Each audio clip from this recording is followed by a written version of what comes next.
Hello engineers, कैसे हैं आप सब। मैं शुभम आपका स्वागत करता हूं हमारे इस चैनल जस्ट मैकेनिक पे। दोस्तों, आज के वीडियो में हम थिक सिलेंडर के दो न्यूमेरिकल करेंगे। पहला इजी होगा और दूसरा थोड़ा सा टफ होगा। तो बढ़ते अपने पहले सवाल की तरफ। Calculate the thickness of metal necessary for a cylindrical shell of internal diameter 160 mm to withstand an internal pressure of 25 meganewton per meter square if the maximum permissible tensile stress is 125 meganewton per meter square। तो इस question में आपके पास कुछ data given है। सबसे पहले तो हम इसमें डेटा लिखेंगे, हमारे पास क्या क्या दिया हुआ है। गिवन डेटा है हमारे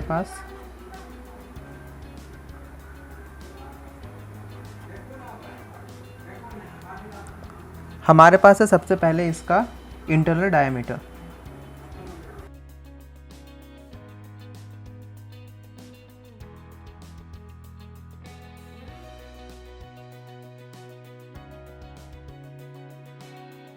वन 160 mm, जिसे हम रेडियस निकाल सकते हैं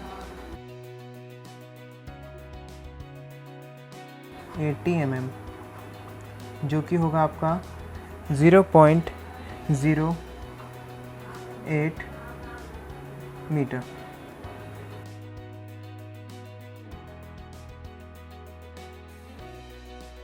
इंटरनल प्रेशर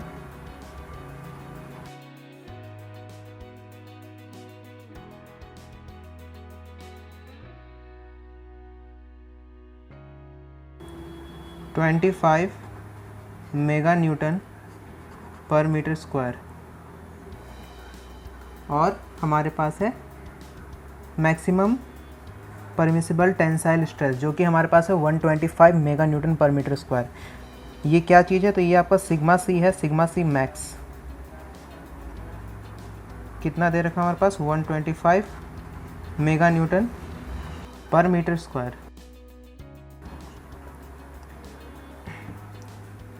इंटरनल प्रेशर ये आपका होगा सिग्मा आर। ठीक है, तो आते हैं लेम्स इक्वेशन की तरफ।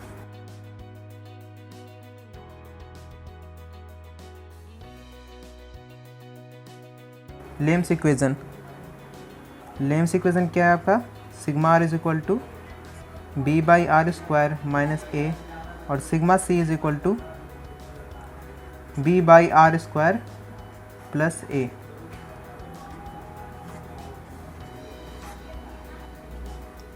और जब r की वैल्यू आपकी यहाँ पर 0.08 मीटर होगी, तो हमारे पास उस टाइम सिग्मा r की जो वैल्यू है वो दे रखी है 25 मेगा न्यूटन पर मीटर स्क्वायर, और सिग्मा c 125 मेगा न्यूटन पर मीटर स्क्वायर। अब उन दोनों इक्वेशन में अगर हम वैल्यू रखें सिग्मा आर और सिग्मा सी की, तो हमें कुछ इस तरह का इक्वेशन मिलेगी। 25 B by 0.08 square minus A, और दूसरा इक्वेशन है हमारा 125 बी बाई 0.08 स्क्वायर प्लस ए। अब हम इस पार्ट को सॉल्व करेंगे यहाँ पर थोड़ा सा, ताकि हमें थोड़ा सा इजी हो।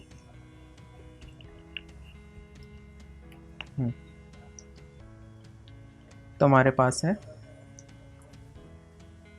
0.08 का होल स्क्वायर, और इसको हम डिवाइड करेंगे 1 से। 156.25।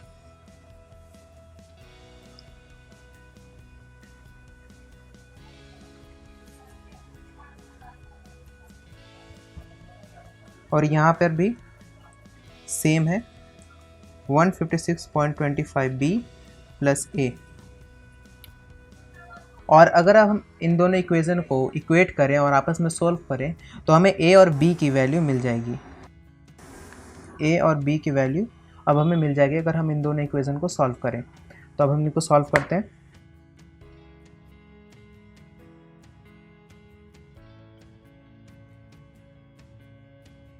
हमारे पास दो अननोन है, A1 हमारे पास -1, B 156.25, C 25, A2 हमारा 1 है,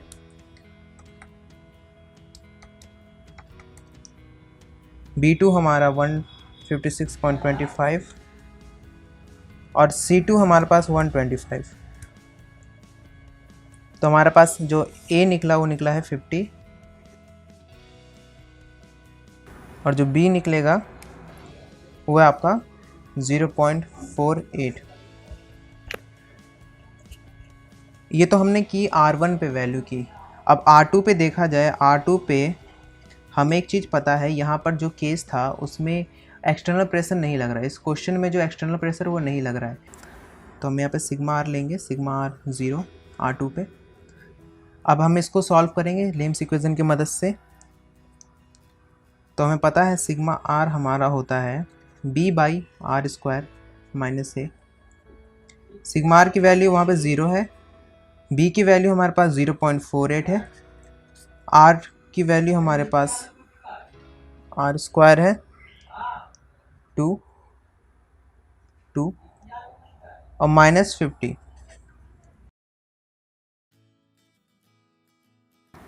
जिससे R2 आएगा हमारा R2² 0.48 डिवाइडेड बाई 50।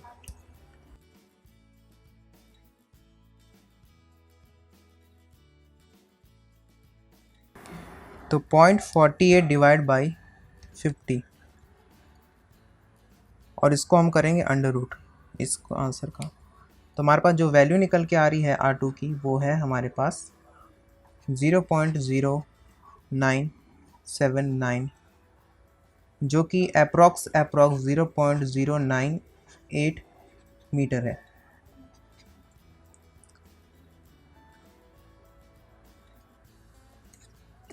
तो हमारा जो क्वेश्चन था उसमें हमें इसकी थिकनेस निकालनी थी।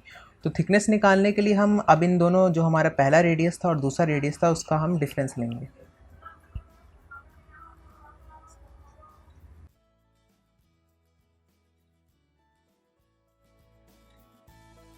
Thickness of metal R2 - R1। R2 है हमारे पास 0.098 और R1 है हमारे पास 0.08 मीटर्स, जिसकी वैल्यू आएगी 0.018 मीटर्स और 18 मिलीमीटर। तो जो हमारे सिलेंडर की थिकनेस है वो 18 मिलीमीटर है।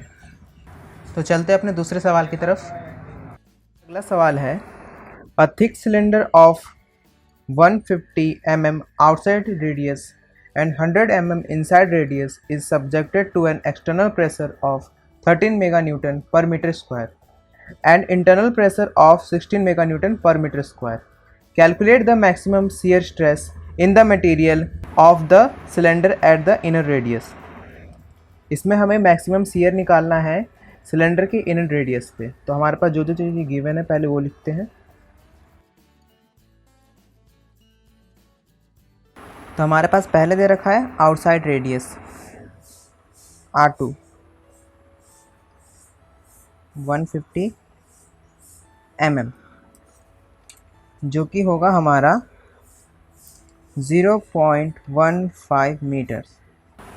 दूसरा दे रखा है हमारे पास 100 mm इनसाइड रेडियस, यानी कि इंटरनल रेडियस जो हमारे पास है 100 mm है, जो कि 0.1 मीटर होगा। ठीक है, हमारे पास एक्सटर्नल प्रेशर है P2 30 मेगा न्यूटन पर मीटर स्क्वायर और हमारे पास इंटरनल प्रेशर है 60 मेगा न्यूटन पर मीटर स्क्वायर। हमें फाइंड क्या करना है, टाउ मैक्स की वैल्यू R1 पे। इस कंडीशन में P1 और P2 दोनों ही प्रेशर एक्ट हो रहे हैं और दोनों की वैल्यू अलग अलग है। तो इसके लिए हम सबसे पहले सर्कमफ्रेंशियल स्ट्रेस निकालेंगे। Sigma C is equal to 1 by R2 square minus R1 square, bracket में P1 R1 square minus P2 R2 square plus R1 square R2 square by R square and P1 minus P2। ये हमारा circumferential stress का formula है जब हमारे पास P1 और P2 दोनों अलग अलग दे रखे हों। अब हम R की जगह R1 रखेंगे और इसको सॉल्व करेंगे।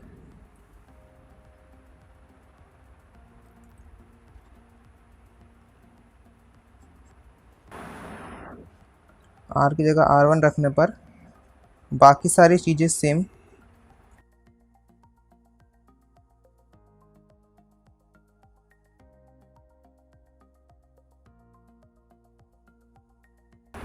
यहाँ पे R1 होने पे ये दोनों कट जाएगा, R2 square P1 minus P2। अब हम इसमें इसकी वैल्यूज़ रखेंगे।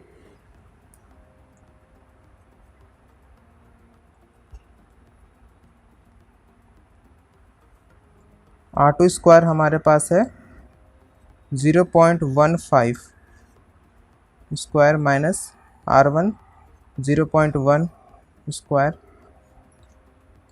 P1 है हमारे पास 60, R1 हमारे पास 0.1 का स्क्वायर माइनस P2 हमारे पास है 30 और R2 हमारे पास 0.15 square plus R2 square 0.15 square and multiply में इसके साथ P1 माइनस P2 मतलब 60 माइनस 30। अब इसको सॉल्व करते हैं। तो हमारे पास है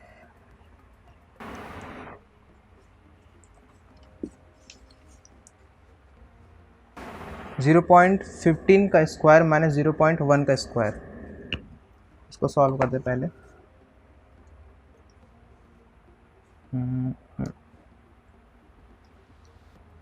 15 का स्क्वायर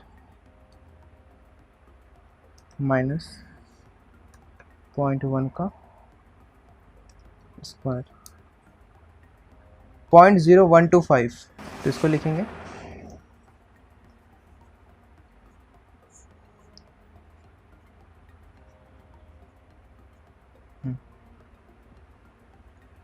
अब आगे हमारे पास है 60 into 0.1 square,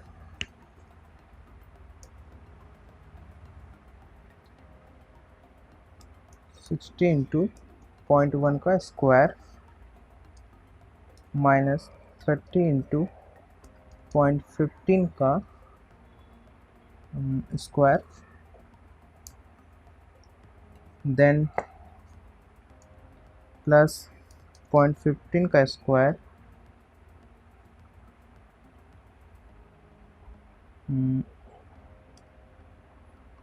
and 60 minus 30 is equal to 30।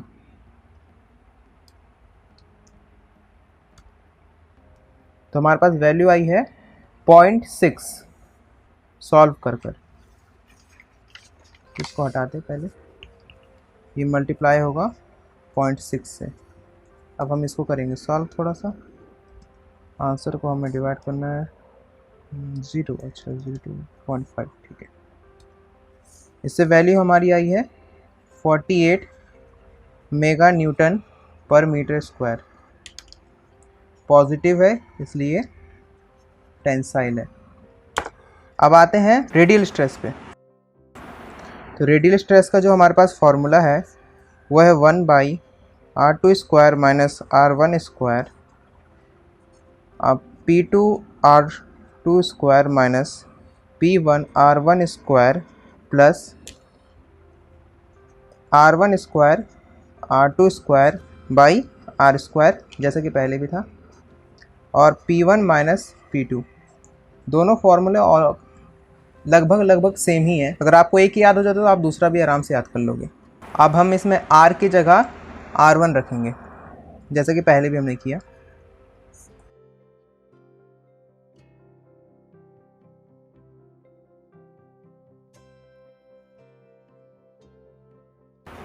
अभी r1 होगा, इससे कट जाएगा और यहाँ r2² p1 minus p2।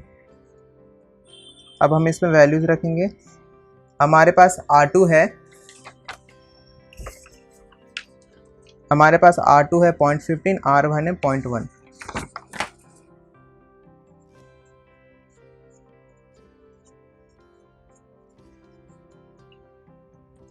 p2 है हमारे पास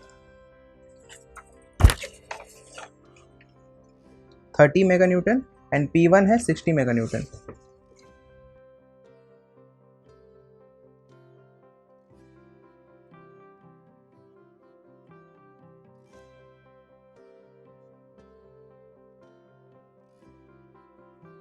हमारे पास R2 है 15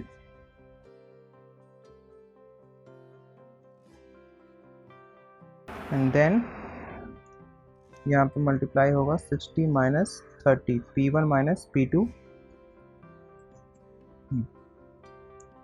अब हम इसको सॉल्व करते हैं। इसको हमने पहले भी सॉल्व किया था, जिसकी वैल्यू हमारे पास आती है 0.0125, और इसको सॉल्व करने पे हमारे पास आएगा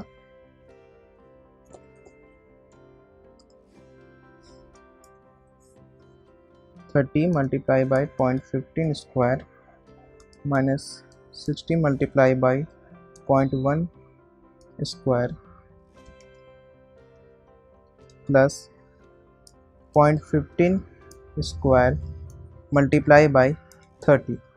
0.15² multiply by 30, 60 minus 30 is equal to 30, and इसका हमने कर लिया। अब इसको निकालते हैं तो हमारे पास आ रहा है 0.75, 0.75। अब हम इसको करेंगे डिवाइड 0.0125 से, और हमारे पास आता है यहाँ पर 60।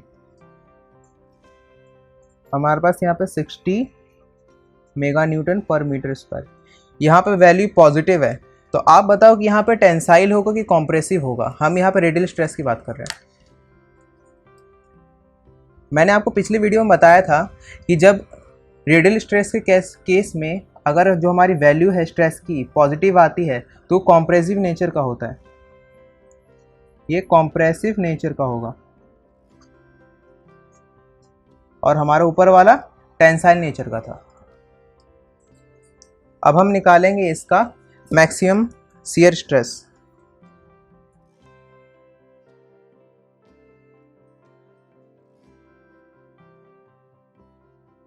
मैक्सिमम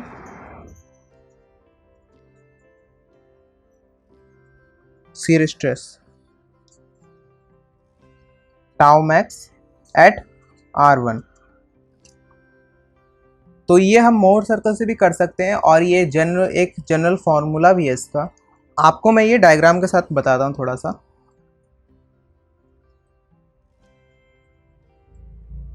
हमारा जो सर्कमफ्रेंशियल स्ट्रेस आया उसकी वैल्यू थी 48 मेगा न्यूटन पर मीटर स्क्वायर टेंसाइल में। मान लेते हैं वो यहाँ आता है सिग्मा सी, और इसकी वैल्यू आ रही है 60 मेगा न्यूटन पर मीटर स्क्वायर कॉम्प्रेसिव में, यानी कि इसकी वैल्यू कहीं यहाँ पर 60 आएगी। तो अगर हमें इसे मैक्सिमम शियर स्ट्रेस निकालना तो उसकी वैल्यू इन दोनों के परपेंडिकुलर होगी सेंटर से।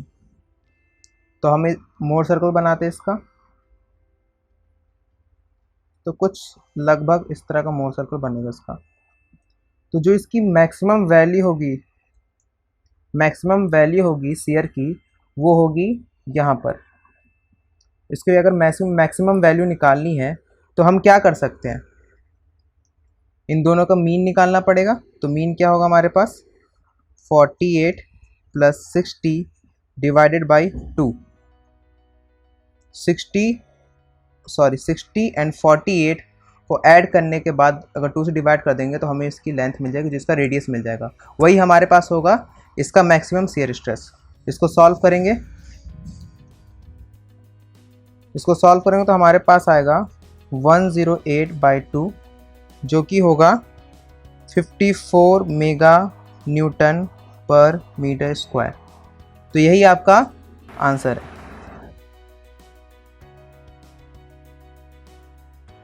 मैंने प्रैक्टिस के लिए कुछ क्वेश्चन डिस्क्रिप्शन में डाल दिए हैं, तो उन लोग क्वेश्चन को आप करके थोड़ा सा आपको आइडिया मिल जाएगा कि किस किस तरह से क्वेश्चन होते हैं और किस किस तरह से क्वेश्चन आते हैं। तो उसमें थोड़ा सा वेरिएशन है, आप उनको ट्राई करना। और अगर आपको वीडियो हमारी पसंद आई है तो आप वीडियो को लाइक करो और अपने दोस्तों के साथ इस वीडियो को शेयर करो, ताकि उनको भी पता चले कि इन क्वेश्चन को कैसे किया जाता है। और तो मिलता हूँ फिर दोस्तों मैं आपको अगली वीडियो में। तब तक के लिए जय हिंद, जय भारत।